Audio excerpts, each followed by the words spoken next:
Assalamu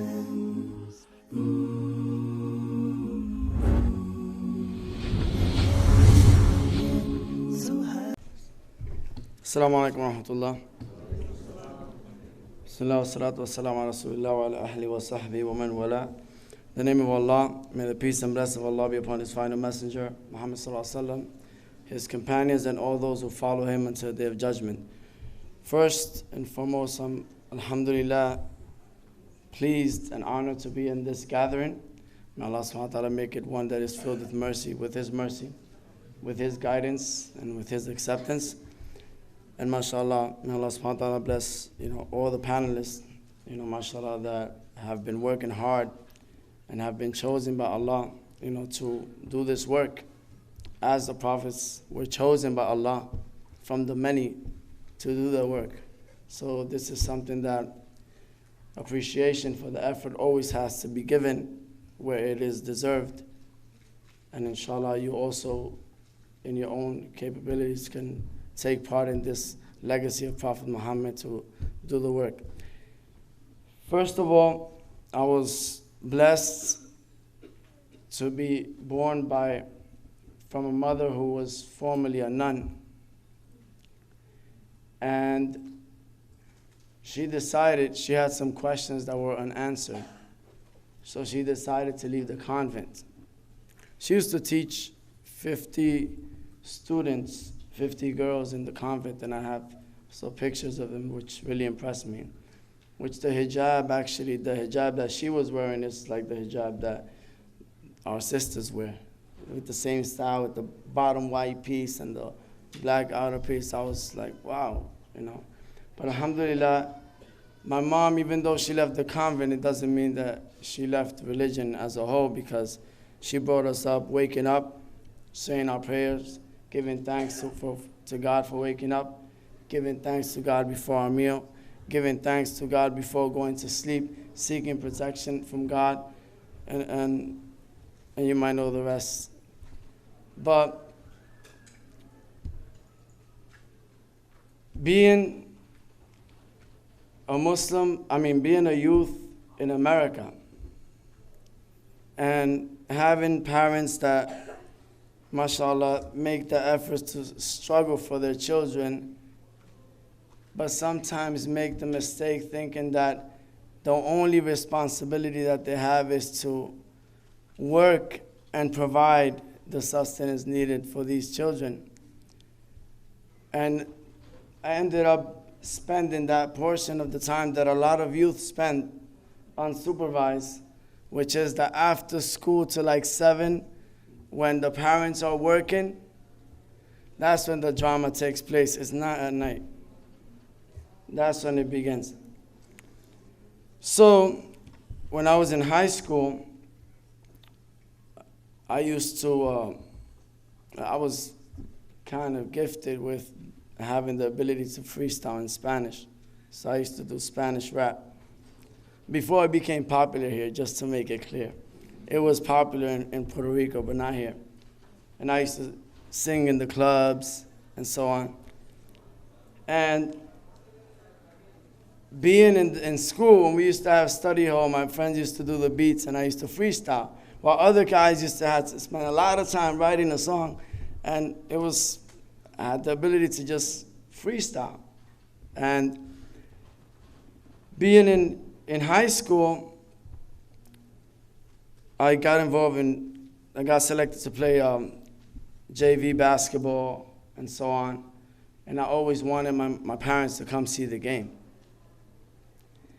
And because of their commitment, which at that time I didn't understand, and youth do not understand. When they want you to show up, you should show up. You should take the day off and show up. Because when that didn't happen, and even though I totally understand that my parents are working hard for us, to spoil us, but I didn't understand at that time. So in order to avoid the thought, looking and waiting to see the game start and my mom's not showing up, and I'm like, so then some of the drama began where, when you're in need, sometimes you have people give you advice or suggest things that are harmful. So somebody said, you know what? Before the game, why don't we drink, some Bacardi Limon, and we'll be all right, and we'll play. I was like, all right. So before every game, in the locker room, we used to drink and then play. So at that time, I was just not thinking about my parents didn't show up. So at first, it's just trying to escape the reality, not facing it, but you're a youth. And you need that support, and you need somebody to talk to. And the only one you have to talk to is friends who might have the same problems, or even worse.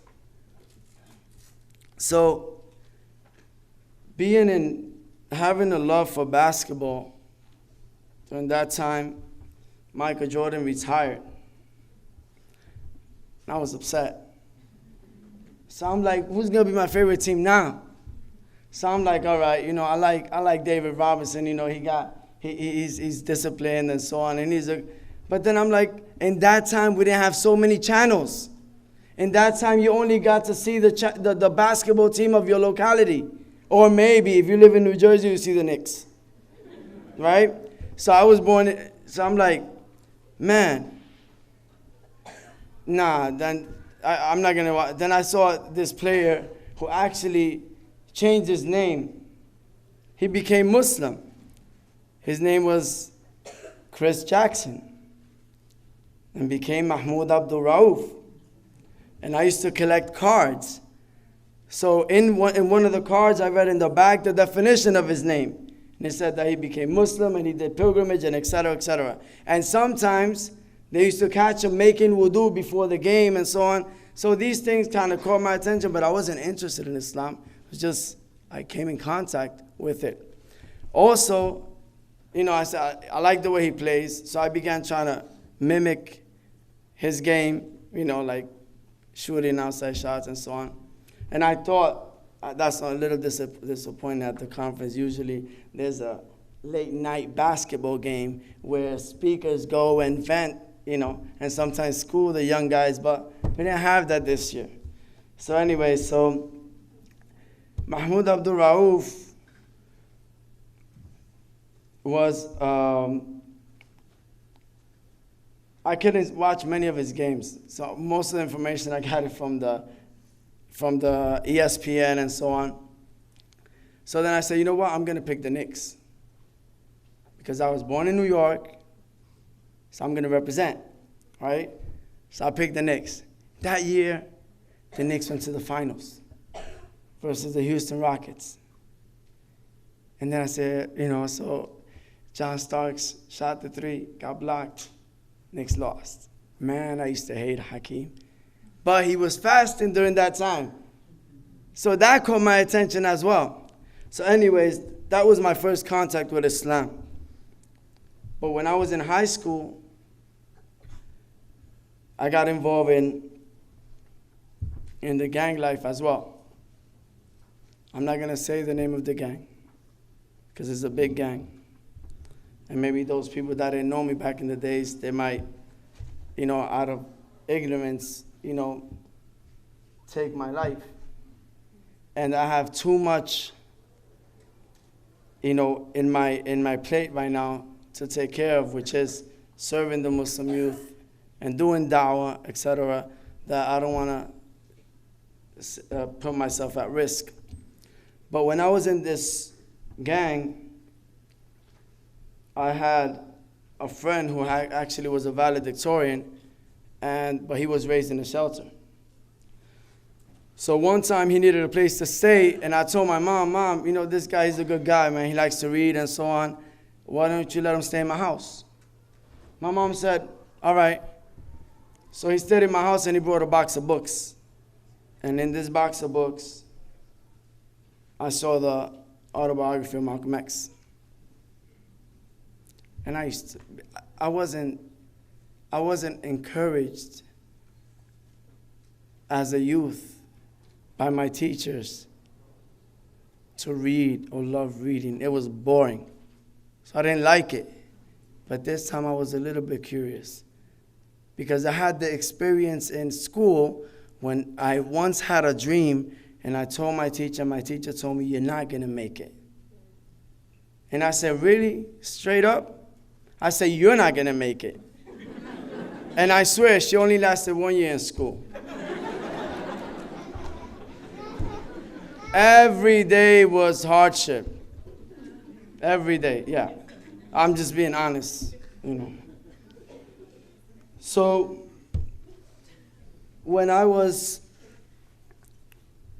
involved in this, with this brother, you know, this friend of mine, or this brother from the gang, we went to a library. And as we got the maximum amount of books that we could check out, we walking out and we came across the Quran, right? And my friend said, oh man, I want to read the Quran, but I can't check it out. I already checked out the books and so on. So he's like, I'm like, you know what? You want it? I'll take it. It's all right. So I'll take it. So it wasn't a pocket Quran. Just let me make it clear. It's just I had some skills. So I end up taking the big Abdullah Yusuf Ali with the Arabic, English, and commentary. And I took it from the library. And then, just for my friend, this because I was real, so I had to do it for him. You know, he wanted to read it. So then he left my house and he left the Quran. So the only thing Islamic in my house is the Quran. So then a year took place where two of my close friends from this group who were real, they got killed by same gang members. I was with them on a Sunday, and the next day I see them on the news. They got killed, and they got stepped on their faces. So I was like, you know, if these guys were real, and this happened to them, it can happen to me. So I said, so then I totally lost trust in the only people I used to trust, that I supposedly would have given my life for, that I sacrificed jobs and so on for them. And I said, if they did that to my friends, they could do it to me. So I said, nah. So then I'm like, I lost trust in all human beings. I mean, my parents, I trust them, but they didn't have the experience of the streets, so they couldn't get me out of it. So then I'm like, I'm looking. And sometimes my friends used to do things that they didn't tell me. So I end up coming out of my house, all of a sudden get snatched up by the police. You robbed the house. I'm like, well, I just woke up. You know that you dropped out, you're not in school. What time you wake up? If you're hanging out at night, you wake up like at 1, 2, 12, you know, right? So I'm like, I just woke up. Said, no, get in the car. So it was like an everyday thing. My 3 thoughts were, am I going to die today? Am I going to catch a disease today? Or is my mother going to get hurt because of me, because of the label that I carry? And at that time, I was looking, and I decided one day in the afternoon, that time I woke up early. So I decided to go to church. And I went to church, and I'm like, you know what? I was asking God for guidance, you know. I used to bow down in my mom's room, and I used to say, God, you created me, and you know what I need better than myself. Choose for me the right way, and I will not look back. I'll leave everything behind. And at that time, I had a music contract. I had my 12 songs already written down, and I was going to record the album. And I was in that stage of making a choice. So I decided to look for guidance, and I remembered that I had the Quran. And I said, oh, I remember this Quran. You know, I heard that this Quran has wisdom. And actually, the guy that recommended my friend this Quran is doing 35 years to life for killing those 2 friends that I had. So Allah used him to tell him that the Quran has wisdom, and I ended up with it. So, as I'm reading the Quran, I come across إِيَّاكَ نَعْبُدُ وَإِيَّاكَ نَسْتَعِينُ. At a time when I was saying, who am I going to ask for help? I don't trust nobody. And then it said, you alone do we worship, and you alone do we ask for help. I said, that's what I'm going to do. I'm going to only worship God, and I'm only going to ask him for help. So then I continue reading the Quran, and it said, Allah, And I said, I'm not used to saying Allah, I'm going to say God. So I could just continue reading. And I continued reading the Quran. Whenever I found the command, I began to do it. The Quran said, read the Quran in Fajr as witness. I will wake up when everybody in my house is sleeping. Quiet between me and God. And I used to read the Quran for a good hour, close the Quran, go to sleep, and feel like I accomplished something. Because it was in secret between me and God.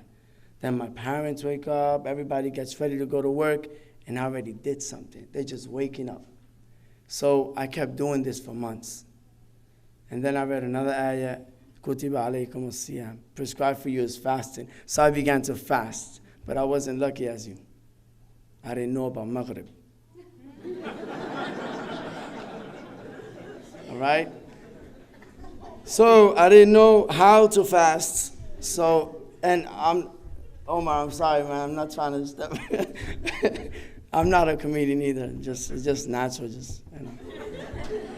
But honestly, I began to fast until I felt pain. Because I said, I am not a hypocrite. I'm going to fast until I feel what the poor people feel. And when I feel that pain that I can't resist, then I will eat. Because I know my refrigerator is filled with food. So what's the point of fasting? So I did that.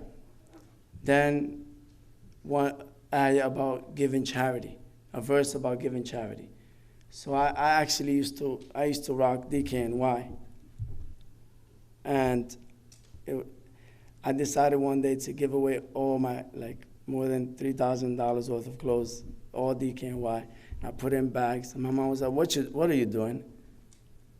I said, I'm going to give it in charity. She's like, what? I'm like, yeah. And I wasn't taking no advice. I was just, the Quran said, give charity, sacrifice that which you love. And I was just doing it. So I grabbed these bags and I went to the nearby shelter and I put it in front of the door. And I was learning about doing things in secret between me and God. So I just rang the bell and I ran. And I used to know how to run and hide and stuff like that. So I dipped, the dip, right? So I dipped. And alhamdulillah, but the feeling that I got when I'm walking home was amazing. Was amazing. So after 9 months of reading the Quran and practicing everything that I read in it with the commentary, I said to myself, I'm Muslim. I got, what is God going to say? Why you didn't go to the mosque? Why? I'm like, I got to go to the mosque. I chose to go to the mosque on a Friday. And actually, Friday night, I chose to go to the mosque, and the mosque is in the same block that I used to hang out. So for sure, my friends were there. I'm like, man, these guys haven't seen me for a while. How am I going to... And then I'm here, this is nafs al-lawama, the nafs that's in a battle with itself. And I'm like, you know what? Nah, I got to go. Allah's going to ask me on the day of judgment, why you didn't go? So I went. So then my friend came, and when you're trying to come clean, Shaitan comes with the beer and with the blood, and he tried to convince you it's all right, right? So my friend came with a beer. And I said, you know what, I'm just going to fake it. I'm just going to hold it until I find out how to get in the mosque. And I'm here standing in front of the mosque, looking on top, and it has the word Allah, and I'm standing and I'm looking at it. And I'm like, man, how am I going to get in this place, right? I usually don't go. Yeah, I used to sneak in parties, but not, what are they going to say coming in with, baggy pants, with a bandana or something like that? What are they going to say? And I'm like, I don't want to get locked up. And so I'm like, then I saw a friend who I knew for 8 years, who used to play basketball with me, who was Muslim, right? And he sometimes used to wear the kufi in high school. And his parents, he was disciplined. He's passing by, and he knows me. And he knows that I used to have meetings in my house, 50, 80 deep. And I said, man, I have to ask him. Allah's going to ask me, why you didn't ask him? So I'm like, Muhammad. He comes back. He was going to the mosque. It was a Friday night, picking up his brothers and sisters from the Friday night school. So he comes back, and I said, listen, I want to go to the mosque. He said, you? I'm like, yeah. He's like, why? I said, well, I spent 9 months reading the Quran, and I believe in everything that's inside of it.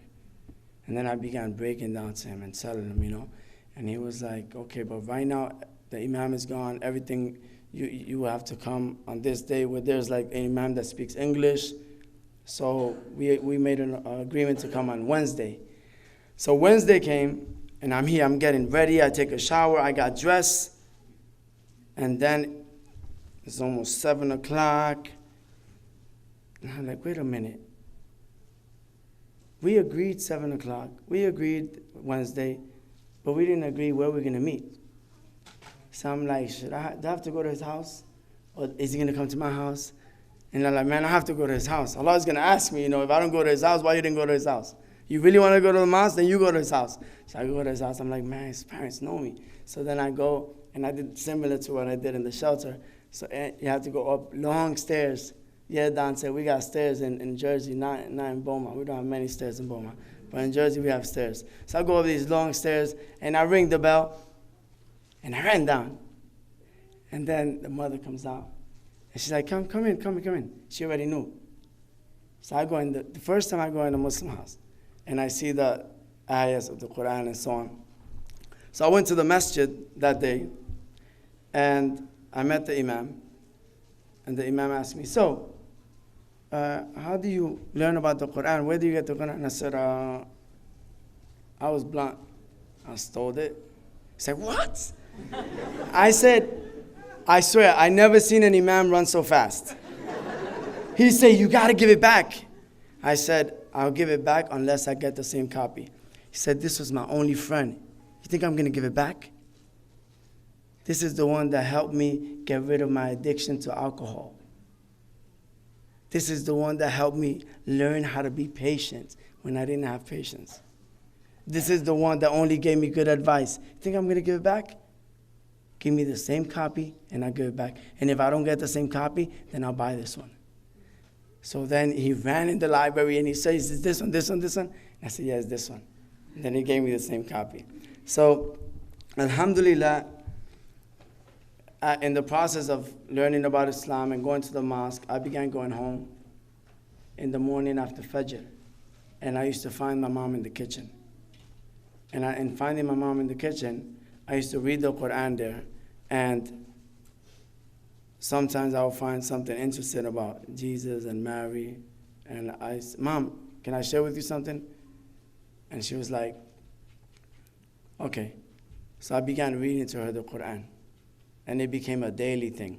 Every day after Fajr in English, I would just read to her the Quran. Then, alhamdulillah, I got married. And my mom comes to me one day and she's like, I miss your reading of the Quran. And I was like, really? She's like, yeah. And a lot of the questions that I had that made me leave the convent were answered through your reading of the Quran. And I was like, so you believe in what you heard? She's like, yeah. And I want to be Muslim.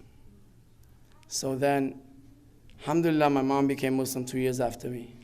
And then she faced some hardship though, because she went to the mosque and somebody told her, if you accept Islam, you have to divorce your husband.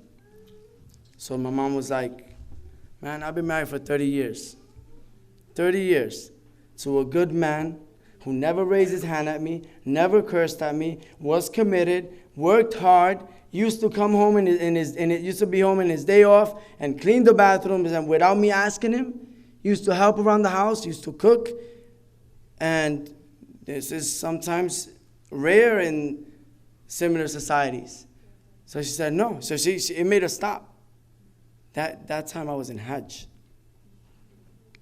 I was from Union City to Hajj, not Hollywood to Hajj. I was from Union City, yeah, so I was in Hajj and I came back, my mom didn't accept Islam. So then I told her, Mom, save yourself from the hellfire. if you believe in this and that there's only one God, just return to your nature that there's only one God, and that Muhammad is the final messenger, and that Jesus was a messenger, and that Moses was a messenger. And then we tried with my dad. So she said, okay. So she accepted Islam. 4 months later, in a convention like this, with Imam Siraj, Imam Zaid Shakir, Zaid Shakir, and others, my dad, alhamdulillah, accepted Islam. So, would my dad accept Islam if my mom would have divorced him? You know the answer I'm not going to say. But, alhamdulillah, a year later, my brother accepted Islam, my older brother accepted Islam, and I was blessed with the desire to seek knowledge, to be able to teach, alhamdulillah. So I was blessed. One time, I wanted to seek knowledge, and I left my job, and I started coming to conventions.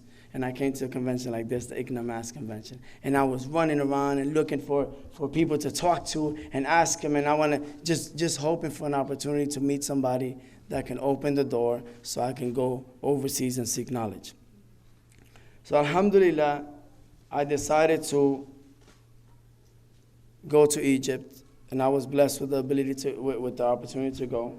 And when I went to Egypt, I met Brother Mujahid. Alhamdulillah, I didn't know I was going to meet a Hispanic there. And subhanAllah, we were celebrating Eid, and it was all Hispanic. I swear, we killed the sheep, and we didn't pay for it, man. We got it as a gift, but we didn't pay for the work. We cut the neck, and we peeled it, and we cooked it up, and my kids first were walking it, and then they were eating it. And they was like, it tastes good. First they were sad, but they were extremely happy. They were extremely happy with the aftermath. Alhamdulillah. So, it was a blessing to be in Egypt and learn about Islam and meet wonderful people. Meet Brother Mujahid and, alhamdulillah, Imam Suhaib and others.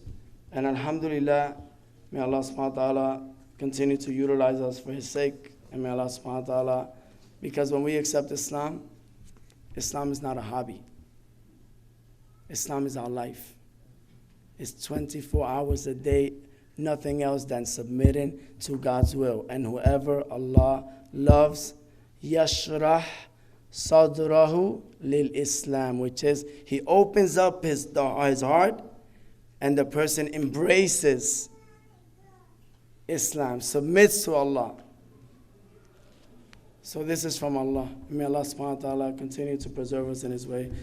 قولوا قولي هذا واستغفر لي ولكم. السلام عليكم ورحمة الله.